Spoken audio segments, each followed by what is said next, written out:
ഇപ്പോൾ ബി.ജെ.പി. മുന്നോട്ട് വെക്കുന്ന അല്ലെങ്കിൽ ഇപ്പോഴത്തെ സർക്കാർ മുന്നോട്ട് വെക്കുന്ന ഈ നിയമത്തിനെ എതിർക്കുന്നത് കോൺഗ്രസ് മാത്രമല്ല. ഇപ്പൊ DMK ആവട്ടെ, സമാജ്വാദി പാർട്ടി ആവട്ടെ, ശിവസേന, ഉദ്ധവ് താക്കറെ വിഭാഗമാവട്ടെ, CPM ആവട്ടെ, അവരൊക്കെ എടുക്കുന്ന സമീപനം ഇത് ന്യൂനപക്ഷങ്ങളുടെ അവകാശങ്ങൾ കവരാനുള്ള ഒരു നീക്കമാണ്.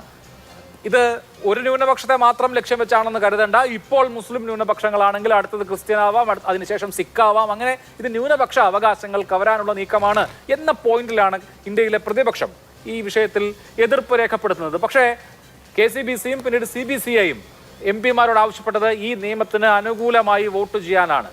എന്തുകൊണ്ടാണ് ഇന്ത്യയിലെ മുഖ്യധാര ക്രിസ്ത്യൻ വിഭാഗങ്ങൾ അല്ലെങ്കിൽ അവരുടെ അപ്പെക്സ് ബോഡികൾ ഇങ്ങനെ ഒരു തീരുമാനം അല്ലെങ്കിൽ ഇങ്ങനെ ഒരു ആവശ്യം മുന്നോട്ട് വെക്കുന്നത്? അഭിലാഷേ, ആദ്യമേ ഞാൻ ഒരു ചെറിയ തിരുത്തു വരുത്താൻ ആഗ്രഹിക്കാൻ കത്തോലിക്ക സഭയെ പ്രതിനിധീകരിച്ചല്ല ഇന്ന് ഈ ചർച്ചയിൽ പങ്കെടുക്കുന്നത്. ഞാൻ എക്ലീസിയ യുണൈറ്റഡ് ഇന്റർനാഷണൽ ഫോറത്തിന്റെ ചെയർമാൻ എന്നുള്ള നിലയിലാണ്.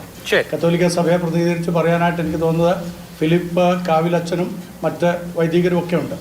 ഞാൻ ഇതിനോട് ബന്ധപ്പെട്ട് രണ്ട് കാര്യങ്ങൾ പറയാം. ഒരു പ്രത്യേക വിഭാഗത്തോടുള്ള കൂറോ അല്ലെങ്കിൽ വെറുപ്പോ വെച്ച് പുലർത്തുന്നവരല്ല ക്രൈസ്തവ സമൂഹം. ക്രൈസ്തവരെപ്പോഴും എല്ലാവരെയും സ്നേഹിക്കുകയും എല്ലാവർക്കും നന്മ പ്രതീക്ഷിച്ചുകൊണ്ട് പ്രവർത്തിക്കുകയും ചെയ്യുന്നവരാണ്.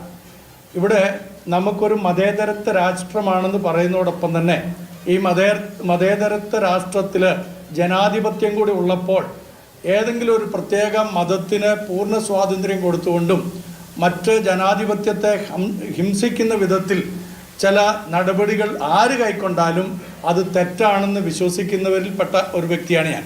അതോടൊപ്പം തന്നെ നമുക്കറിയാവുന്ന പോലെ ഇപ്പോൾ ഈ വഖഫ് പ്രശ്നത്തിൽ, നിയമപ്രശ്നത്തിൽ ചില ലൂപ്പ് പോയിന്റുകൾ ഉള്ളതുകൊണ്ടാണല്ലോ മുനമ്പത്തെ ആ പാവപ്പെട്ട ജനത ഇപ്പോഴും പൊരുവയിലെത്തിരുന്ന് ആ സമരം നടത്തേണ്ടി വരുന്നത്.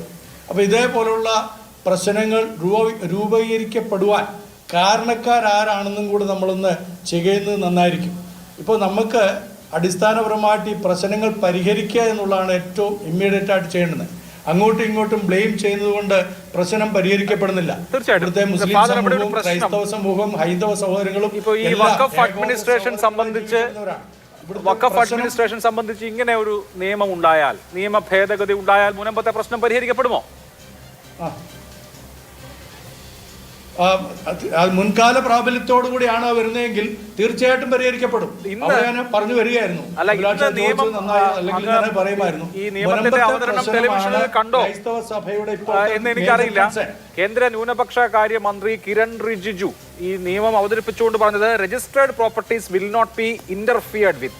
This law is prospective not retrospective എന്നാണ്. അപ്പോൾ റെട്രോസ്പെക്റ്റീവ് അല്ല എന്ന് കേന്ദ്ര ന്യൂനപക്ഷ മന്ത്രി പറയുമ്പോൾ മുൻകാല പ്രാബല്യമില്ല എന്നാണ്. അപ്പൊ മുൻകാല പ്രാബല്യമില്ല, ഇനി രജിസ്റ്റർ ചെയ്യുന്ന പ്രോപ്പർട്ടികളെ നിയമം. അപ്പൊ പിന്നെ കത്തോലിക്ക സഭ പറയുന്നത് പോളിസിയിലേക്ക് കൊണ്ടുവരികയാണ്. അവിടെയാണ് ഞാൻ പറഞ്ഞത്, കൃത്യമായിട്ട് ഇതിന്റെ പരിഹാരത്തിന് വേണ്ടിയിട്ടല്ല ഇത് നടത്തുന്നത്, ജനങ്ങളെ തമ്മിൽ ഭിന്നിപ്പിക്കാനാണെങ്കിൽ അങ്ങനെയുള്ള ഉദ്ദേശത്തെയാണ് നമ്മൾ ചോദ്യം ചെയ്യേണ്ടത്.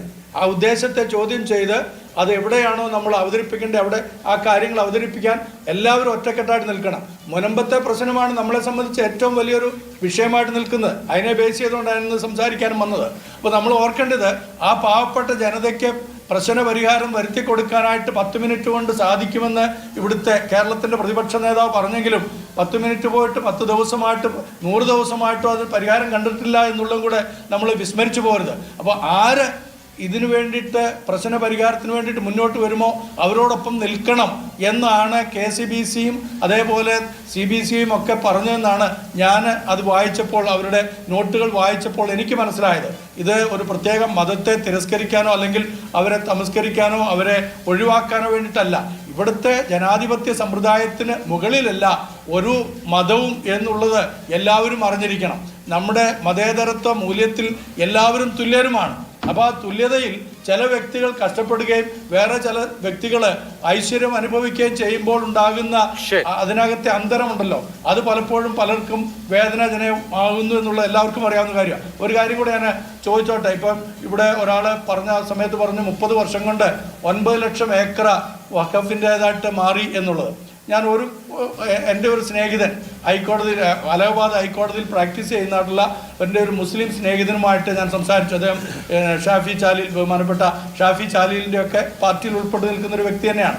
ഞങ്ങൾ വളരെ അടുത്ത സുഹൃത്തുക്കളാണ്. അപ്പോൾ അദ്ദേഹത്തോട് ഞാൻ ചോദിച്ചപ്പോൾ നോർത്ത് ഇന്ത്യയിലും മറ്റും ഇത്രയും പ്രോപ്പർട്ടി ഉണ്ടെങ്കിലും ഈ പ്രോപ്പർട്ടി വഖഫിനുണ്ടെങ്കിൽ പോലും അത് ക്രിയാത്മകമായിട്ടൊന്നും തന്നെ ചെയ്യുന്നില്ല. എനിക്കറിയാമല്ലോ, നമുക്കൊക്കെ അറിയാം, ഇന്നും മുസ്ലിം സമുദായം റിസർവേഷനോടുകൂടിയാണ് പല കാര്യങ്ങളും ചെയ്യുന്നത്. സ്വത്തുണ്ടവർക്ക്, പണമുണ്ടവർക്ക്, കഴിവുകളൊക്കെ ഉണ്ട്. പക്ഷേ അത് ക്രിയാത്മകമായിട്ട് അവർക്ക് പ്രയോജനകരമാക്കി കൊടുക്കുവാനായിട്ട് ഈ വഖഫിൻ്റെ ആളുകൾ ഇടയാക്കുന്നുണ്ടോ എന്നുള്ളതും കൂടെ ഒന്ന് പരിശോധിക്കുന്നതും കൂടെ നന്നായിരിക്കും. ഞാൻ ആരെയും കുറ്റപ്പെടുത്തി സംസാരിക്കുകയല്ല, മറിച്ച് സ്വയമേ ഒരു സ്വയപരിശോധന ആവശ്യമാണ്. ഇപ്പം BJP ഇത് കൊണ്ടുവരുന്നത്, അത് ഞാൻ കൃത്യമായിട്ട് പറഞ്ഞല്ലോ, BJP ഇത് കൊണ്ടുവരുന്നത് ഇവിടുത്തെ മുനമ്പത്തെ പ്രശ്നം പരിഹരിക്കാനല്ല എങ്കിൽ അതിനെ സപ്പോർട്ട് ചെയ്യുന്ന, അല്ലെങ്കിൽ ആ ബില്ലിനെ സപ്പോർട്ട് ചെയ്യുന്നതുകൊണ്ട് എന്ത് പ്രയോജനം? ശരി, ഓക്കെ. എങ്ങനെ പരിഹരിക്കും എന്നുള്ള ചോദ്യം ഞാൻ നിശ്ചയമായിട്ടും ശങ്കുവിനോട് ചോദിക്കാം. അങ്ങ് തുടരുക.